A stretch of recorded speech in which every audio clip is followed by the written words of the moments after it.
नमस्कार, बहुत स्वागत है आप सभी लोगों का हमारे समृद्धि आईएएस के यूट्यूब चैनल पर। और आज जो है हम अपने आईआर की क्लास के तहत बहुत ही महत्वपूर्ण सिद्धांत गुजराल सिद्धांत क्या है, वर्तमान में इसकी प्रासंगिकता को बताना है। तो बहुत अच्छा प्रश्न है और ये प्रश्न समान रूप से हमारे जीआईसी जीडीसी बच्चों के लिए तो है ही है, साथ ही साथ यूपी पीसीएस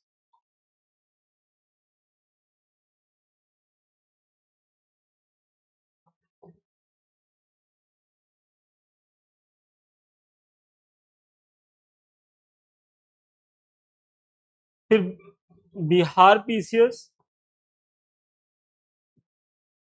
और जितने भी आप मेंस एग्जाम दे रहे होंगे, तो आपका अगर कहीं भी आईआर का टॉपिक है तो उसके लिए ये बहुत ही फ्रूटफुल जो है टॉपिक है। कारण ये है कि ये एक ऐसा सिद्धांत है कि जो हमारे विदेश नीति के आधार स्तंभों में एक है और आज भी हम इनका जो है पालन करते हैं। तो वही पूछा भी गया है कि गुजरात सिद्धांत क्या है, वर्तमान में इसकी प्रासंगिकता को बताना है। ठीक है, तो 12 अंक का प्रश्न है।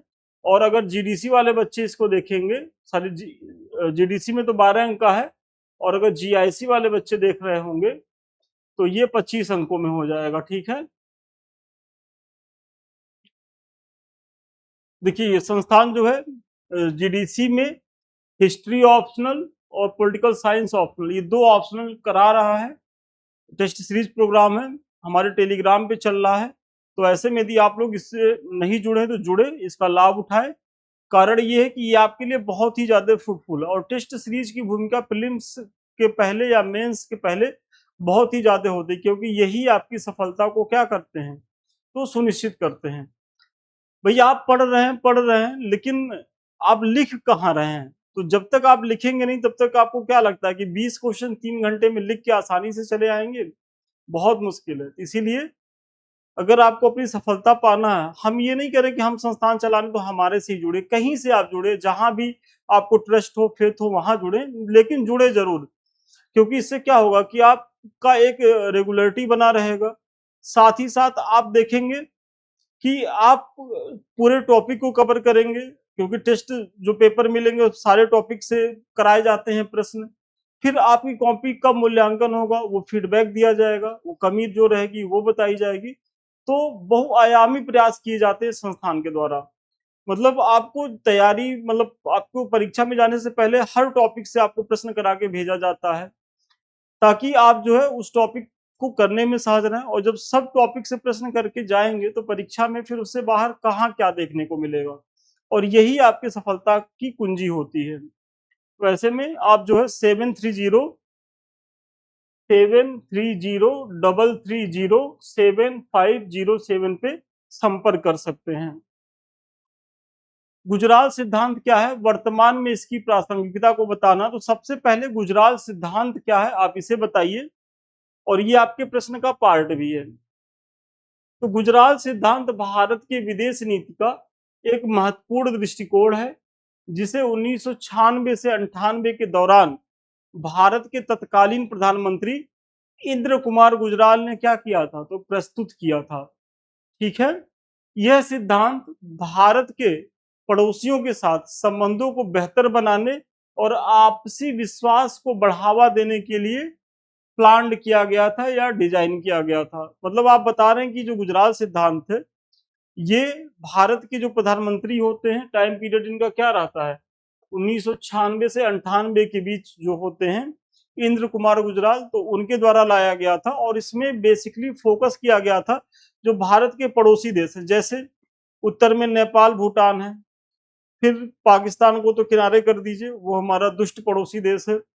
फिर इधर देखेंगे तो म्यांमार है, फिर आप देखेंगे कि नीचे श्रीलंका है, फिर मालदीव है। तो इन देशों के साथ संबंधों को बेहतर करने के लिए ये प्रयास किया गया था। इस सिद्धांत का मूल आधार है कि भारत एक बड़े एवं शक्तिशाली देश के रूप में अपने छोटे पड़ोसियों के प्रति उदारतापूर्ण रवैया अपनाए। मतलब इस सिद्धांत के तहत ये मतलब व्यवस्था की गई थी, चूंकि भारत बड़ा भूभाग वाला देश है, बड़ी अर्थव्यवस्था वाला देश है, तो ऐसे में हम एक बिग ब्रदर वाली भूमिका में आकर के जो हमारे मतलब पड़ोसी हैं, उनके लिए हम जो है प्रयास करें बेहतरी के लिए। यह सिद्धांत पंचशील के सिद्धांत और जवाहरलाल नेहरू की विदेश नीति से भी प्रेरित है। तो पंचशील का सिद्धांत या जवाहरलाल नेहरू की विदेश नीति क्या कहती है कि भाई हम एक दूसरे के साथ शांतिपूर्ण सहअस्तित्व का संबंध रखेंगे और पारस्परिक जो है लाभ की बात करेंगे। तो शांतिपूर्ण सहअस्तित्व और पारस्परिक लाभ पंचशील और ये जवाहरलाल नेहरू दोनों की ही विचारधारा से मेल खाता है। तो आपने गुजरात सिद्धांत क्या है, किसके द्वारा लाया गया, कब लाया गया, क्या उद्देश्य है, और जो हमारी अतीत की विदेश नीति रही है, जो पंचशील का हमारा सिद्धांत रहा है, या जो जवाहरलाल नेहरू जो हमारे प्रथम प्रधानमंत्री रहे, जो उनकी विदेश नीति रही है, उससे भी क्या है, तो ये मेल खाता हुआ सिद्धांत है। फिर गुजरात सिद्धांत के समय भारतीय विदेश नीति की स्थिति क्या थी, मतलब जब ये सिद्धांत लाया गया था तो हमारी विदेश नीति की स्थिति क्या थी, थोड़ा सा इसको देख लेते हैं। तो 1990 के दशक में जब यह सिद्धांत सामने आया तो भारत क्या है, कई चुनौतियों से जूझ रहा था, जैसे पड़ोसी देशों के सीमा विवाद, शरणार्थी संकट, व्यापार असंतुलन और जल संसाधनों को लेकर के विवाद। मतलब जब ये सिद्धांत आया तो हम अपने पड़ोसी देशों के साथ कई तरीके के विवादों में थे। उसमें सबसे महत्वपूर्ण था सीमा विवाद, शरणार्थी संकट की समस्या थी, और व्यापार असंतुलन तो था ही, और जल संसाधनों को लेकर, क्योंकि बहुत सी ऐसी नदियां हैं जो भारत में बहती हैं लेकिन वो बांग्लादेश में भी चली जाती हैं, पाकिस्तान में भी चली जाती हैं। तो ऐसे में उन नदियों के जल बंटवारे को लेकर के भी क्या थी, विकट समस्या बनी हुई थी। भारत बांग्लादेश के बीच गंगा नदी जल बंटवारे को लेकर के विवाद था। भाई आपको पता ही है कि पश्चिम बंगाल के बाद बांग्लादेश में चली जाती है गंगा। नेपाल के साथ व्यापार एवं पारगमन को लेकर के मतभेद था। श्रीलंका में तमिल मुद्दे एवं लिट्टे की वजह से कूटनीतिक संबंध निम्न स्तर पर पहुंच गए थे। मतलब श्रीलंका का अगर आप इतिहास देखेंगे तो वहां एक बहुत ही उग्रवादी संगठन रहता है, LTTE। तो ये उसका फुल फॉर्म है लिट्टे। तो लिट्टे की जो भूमिका होती है, उसके जो नेता होते हैं प्रभाकरन होते हैं। और अगर आप मैप में श्रीलंका की स्थिति देखेंगे तो ये श्रीलंका है ये, और ये हमारा तमिलनाडु वाला क्षेत्र है। तो यहाँ से श्रीलंका की दूरी तो कहीं कहीं तो 64 किलोमीटर रह गई है। तो ऐसे में नाव से भी यात्रा कर लेते थे सब, स्टीमर बोट से।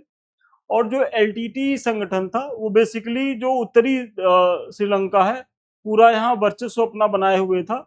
और इसका दावा था कि हमने ऐसा इसलिए किया क्योंकि यहाँ जो तमिल लोग रहते थे, उत्तरी श्रीलंका में तमिल बाहुल्य है, और जो दक्षिणी श्रीलंका है वो सिंहली है जो वहाँ के मूल है। तो ऐसे में तमिलों के साथ दोयम दर्जे का बर्ताव करती थी सरकार, इसलिए हमने सशस्त्र विद्रोह किया।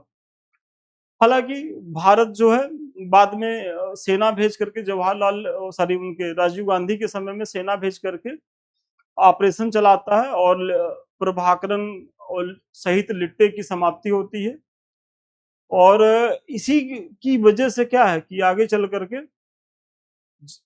राजीव गांधी की शहादत भी होती है। मतलब जो राजीव गांधी की डेथ होती है, जो कोयम्बटूर में जो विस्फोट के द्वारा जो उनकी हत्या कराई जाती है, तो उसमें LTTE के ही जो है वो हाथ थे, ऐसा इंटेलिजेंस से पता चलता है।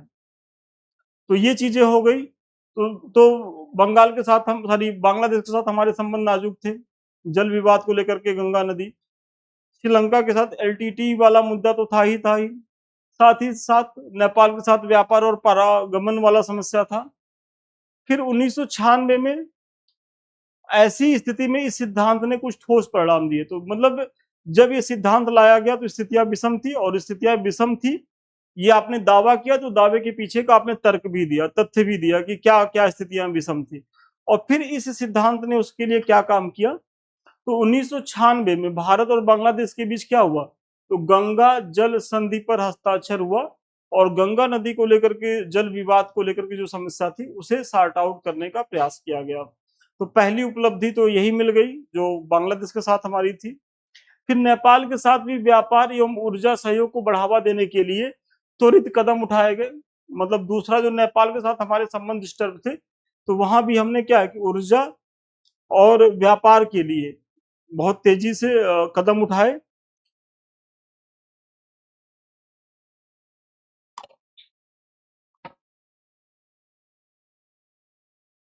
फिर आप देखेंगे कि तो इस तरीके से, और एलटीटी वाला मुद्दा तो आप देखे ही होंगे कि मैंने बताया कि किस तरीके से उसे फिर बाद में सॉर्ट आउट किया गया। ठीक है, श्रीलंका से के साथ जो हमारे संबंध खराब थे। फिर जहां तक वर्तमान में गुजरात सिद्धांत की प्रासंगिकता का प्रश्न है, तो इसे निम्न बिंदुओं के माध्यम से क्या है तो समझा जा सकता है। मतलब पहले पार्ट में गुजरात सिद्धांत क्या है आपने बताया, और गुजरात सिद्धांत के पीछे की पृष्ठभूमि आपने बताई कि भाई ये सिद्धांत जब 1996 98 के बीच में लाया गया, तो भारत की जो विदेश नीति में जो पड़ोसियों की भूमिका थी वो क्या थी, तो हमारे संबंध नाजुक थे, चाहे बांग्लादेश हो, चाहे नेपाल हो, चाहे श्रीलंका हो। ठीक है, वो आपने बता दिया। अब अगर इसकी वर्तमान में क्या प्रासंगिकता है, भाई ये लाया गया था 96 98 पड़ोसियों के लिए लाया गया था, तो अब वर्तमान प्रासंगिकता में देखें तो सबसे पहली प्रासंगिकता क्या है कि क्षेत्रीय सहयोग को बढ़ावा देने में इसकी प्रासंगिकता है। कैसे है, तो दक्षिण एशिया वर्तमान में भी सबसे कम एकीकृत क्षेत्रों में से एक है। इस दिशा में सार्क के माध्यम से एक कोशिश तो की गई थी, मैंने पीछे सार्क वाले क्लास में बताया है कि किस तरीके से उसके माध्यम से तमाम तरीके के प्रयास किए गए, लेकिन सार्क असफल रहा। क्यों? क्योंकि वहां भारत के साथ साथ पाकिस्तान भी है, और दो इतने जानी दुश्मन अगर एक मंच पे हैं और जहां फैसले बहुमत से होने हैं, तो आपको लगता है कि भारत और पाकिस्तान किसी भी मुद्दे पर एक मत हो पाएंगे? तो इसीलिए हमने क्या किया कि सार्क के वैकल्प के तौर पर के बिम्स्टेक की तरफ हमने रुख किया था। तो वही यहाँ भी आप बता रहे हैं कि भाई सार्क के तहत हमने कोशिश की, किंतु भारत पाकिस्तान के बीच खराब संबंधों की वजह से यह मंच बहुत प्रभावी क्या है तो नहीं हो पाया। अतः ऐसी स्थिति में गुजरात सिद्धांत पड़ोसियों के साथ विश्वास एवं सहयोग के लिए आज भी प्रासंगिक है। तो जब हमें पड़ोसियों को साधना है, तो भाई सार्क हमारा असफल हो गया, तो सार्क असफल हो गया तो गुजरात सिद्धांत की भूमिका और ज्यादा बढ़ जाती है, क्योंकि ये एक ऐसा माध्यम है कि हम अपने पड़ोसियों के साथ बेहतर संबंध कर सकते हैं। फिर चीन के बढ़ते प्रभाव को नियंत्रित करने में इसकी भूमिका है। कैसे है, तो चूंकि चीन अपने belt and road initiative BRI के माध्यम से दक्षिण एशिया में अपनी क्या कर रहा है तो पैठ बढ़ा रहा है।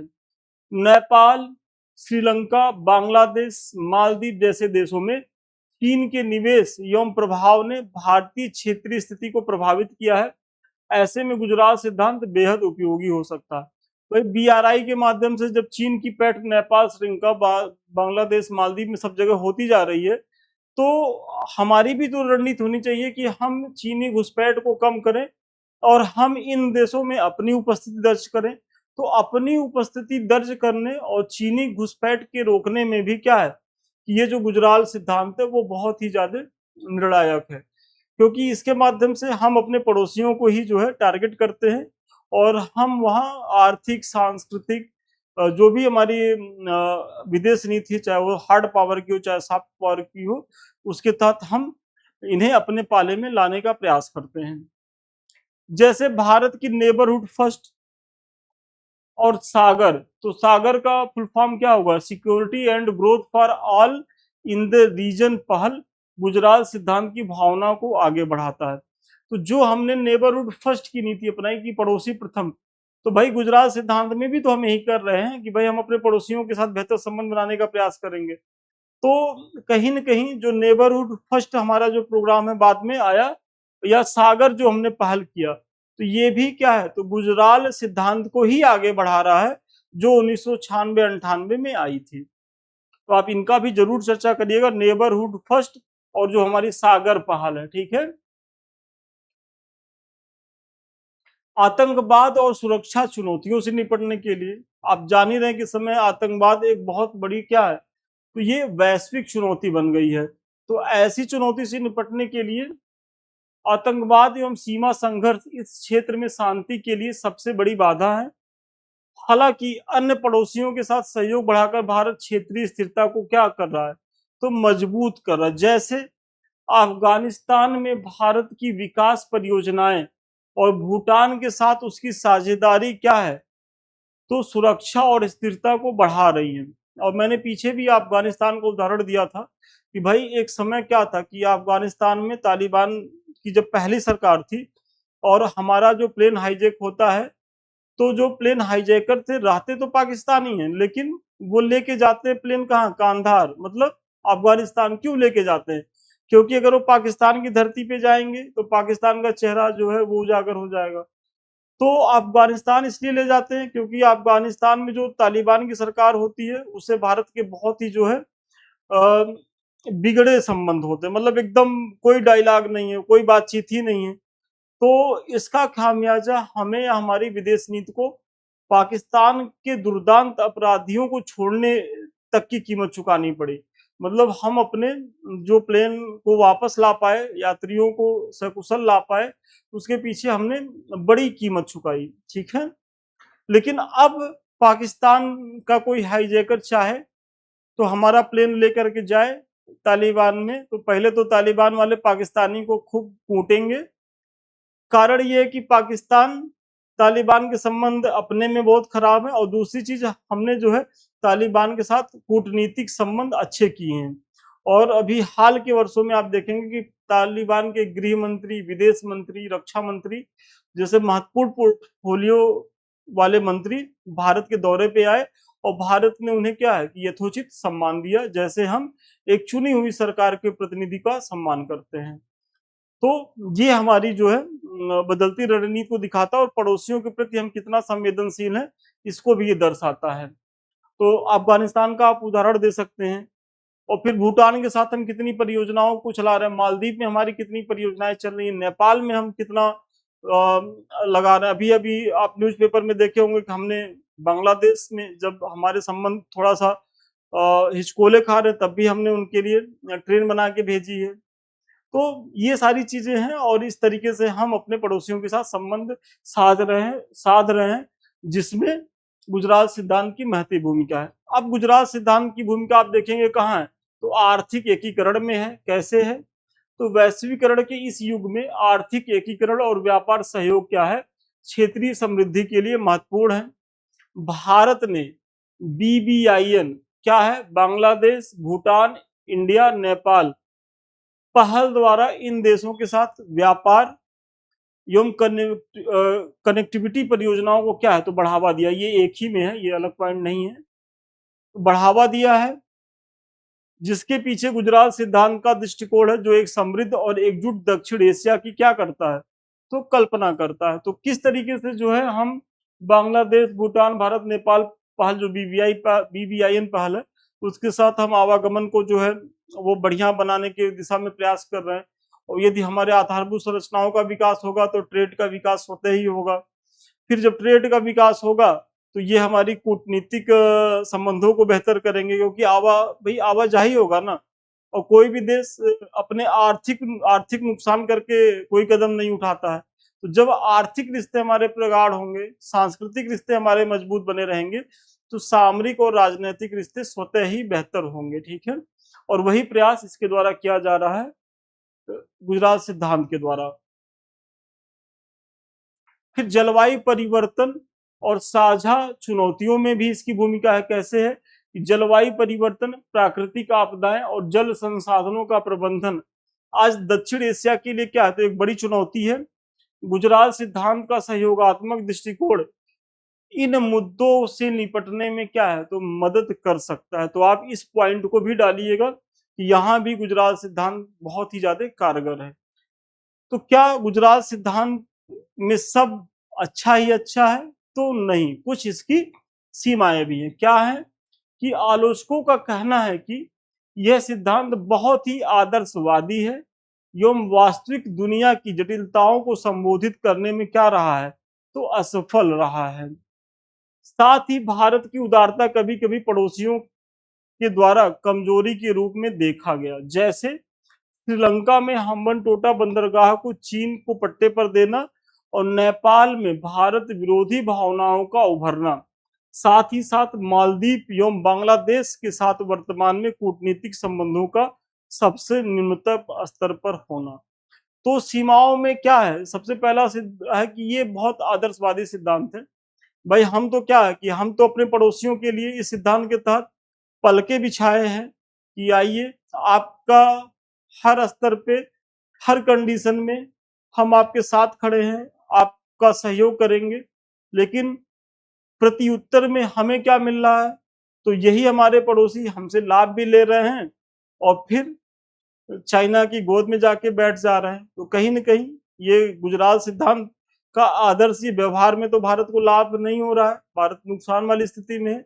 और इसका उदाहरण आप देख सकते होंगे, क्योंकि जो हमारे पड़ोसी, उनको ये लगता है कि भारत तो शांतिप्रिय देश है, सहिष्णु देश है, ये हमको परेशान करेगा नहीं, और क्यों ना हम इनसे लाभ भी लेते रहें और फिर चीन से भी लाभ ले। तो ये दो तरफा गेम करते हैं और भारत क्या है कि इससे नुकसान उठा लेता है। आप वर्तमान में देखें कि जब तक नेपाल में माओवादी सरकार थी, अभी तो खैर वहां स्थिति बदली है जेन जी प्रोटेस्ट के बाद, और आजकल भारत में भी जेन जी लोग बहुत ज्यादा सक्रिय हो गए हैं। अब तो जेन जी के बाद जेन अल्फा आ गया है मार्केट में, और अच्छी बात है। अधिकारों को लेकर के शांतिपूर्ण तरीके से प्रदर्शन करना, मार्च करना बहुत जरूरी है। नहीं तो ये नेता केवल लक्ष्यदार भाषण देंगे, करना धरना कुछ नहीं। यदि इन लोगों ने कायदे से देश को चलाया होता, तो आज जो जेन अल्फा के बच्चे जो डिमांड कर रहे हैं अच्छे क्लास की, आने जाने के अच्छे रास्ते की, अच्छी किताबों की, तो वो चीजें बहुत पहले ही मिल गई होती। कहीं न कहीं कमियां हैं और बिल्कुल मुखर होना चाहिए, एकदम सड़क पे आना चाहिए। मैं इसका एकदम समर्थन करता हूँ। तो आज हमारे पड़ोसियों के साथ हमारे संबंध वही है कि भाई बांग्लादेश के साथ हमारी स्थिति बहुत नाजुक बनी हुई है। पीछे तो और ज्यादा खराब थे जब यूनुस थे। मोहम्मद मोइजू जो आते हैं, मालदीव के जो प्रेसिडेंट होते हैं, वो नारा ही दे करके आते हैं, इंडिया आउट कैंपेन नारा लगा के आते हैं कि हम राष्ट्रपति बनेंगे तो जो भारत के लोग हैं यहाँ मालदीव में, जो भारत की जो हमने कॉन्ट्रैक्ट किए सब तोड़ देंगे और भारतीयों को यहाँ से बाहर कर देंगे। नेपाल की स्थिति आप जान ही रहे हैं। श्रीलंका भी पीछे बहुत ज्यादा डिस्टर्ब था। भाई हम्बन टोटा में चीन बैठा ही है, म्यांमार के सितवे पर चीन बैठा ही हुआ है। तो ऐसे में इन पड़ोसियों के साथ क्या है कि हमने तो दिल खोल के स्वागत किया, लेकिन इन लोगों ने कोई कसर नहीं छोड़ी हमें लूटने का और तंग करने का। ठीक है, तो ये भी है। लेकिन फिर भी क्या करें, अब हम ऐसा तो कर नहीं सकते कि हम गुजरात सिद्धांत या जो हमारी विदेश नीति के आधार स्तंभ है, हम उसको छोड़ दें। छोटे से देश से हम चाहें तो आक्रमण करके इनकी चीजों को हस्तगत कर लें, जैसा चीन अपने पड़ोसियों के साथ करता रहता है।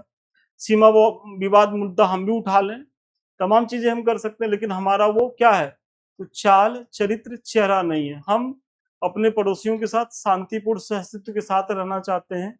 हम एक दूसरे की संप्रभुता का सम्मान करना चाहते हैं। इसीलिए हम थोड़ा नुकसान उठा करके भी अपने चरित्र को नहीं बदलेंगे, क्योंकि चरित्र ही क्या है, हमारी थाती है, हमारा धन है, और हम इसी पे अड़िग हैं। इस प्रकार उपयुक्त विश्लेषण से स्पष्ट है कि गुजरात सिद्धांत अपने पड़ोसियों के साथ संबंधों को बेहतर करने को प्रेरित करता है एवं वर्तमान में इसकी प्रासंगिकता और भी बढ़ गई है, जब क्षेत्रीय शांति, आर्थिक समृद्धि और साझा चुनौतियों से निपटने के लिए सहयोग की आवश्यकता क्या है, तो पहले से कहीं अधिक है। भाई वर्तमान में तो और ज्यादा चुनौती हो गई है। क्यों? क्योंकि अब तो इन सब चीजों की और ज्यादा जरूरत हो गई है।